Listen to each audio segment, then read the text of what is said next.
জীবনটা কেন জানি না পাখির বসার মতো। এক কালবৈশাখী ঝড় এসে উড়িয়ে নিয়ে গেল। হয়তো সেই পাখিটি অনেক আশা নিয়ে এই বাসাটা বেঁধেছিল,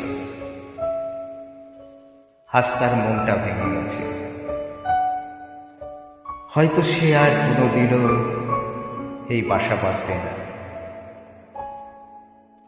এই বাসাটা নিয়ে কতই না স্বপ্ন দেখেছিল সে, আজ সে নিঃস্ব।